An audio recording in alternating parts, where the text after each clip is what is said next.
È impossibile per un padre metabolizzare fino in fondo quanto affermato da chi dovrebbe essere amico oltre che alleato. Perplesso, disorientato, la sensazione è quella di una manciata di sale gettata su una ferita insanabile che sanguina da 15 anni.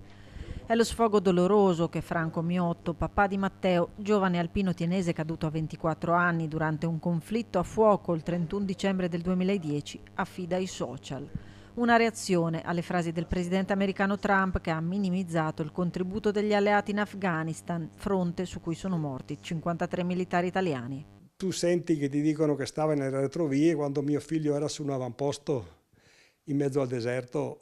La parola avamposto, diciamo, lo dice già lunga sul fatto di retrovie. Mi sembra che è proprio il contraltare di retrovie, capisci? È proprio... Lei si è sentito offeso da queste parole? Ma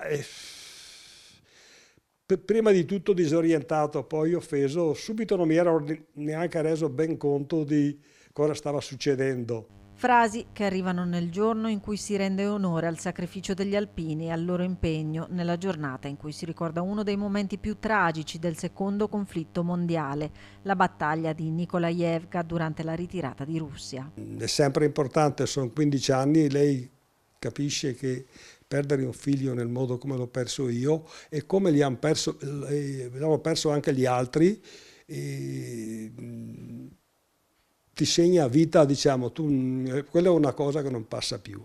E questo qua sale sulle ferite, diciamo. E così l'orgoglio di un padre, che ci mostra una serie di lettere che gli inviava Matteo quando era in supporto alla popolazione, raccontava le giornate di pattuglia, i contatti con i villaggi e l'essenza di quei valori cari agli alpini che Matteo voleva infondere a studenti e scuole. Matteo quelle cose lì le viveva perché lui quando non era in divisa, lui viveva di quelle cose lì, anche rappresentava, portava, andava nelle scuole. Da 2 anni la base militare statunitense Pluto a Longare porta il suo nome. Avevo bisogno di una persona giovane praticamente che è in linea con i tempi, capisce? E ha detto Matteo è la persona, sì, è la persona giusta che gli americani sono stati i primi, capisce? Poi senti queste cose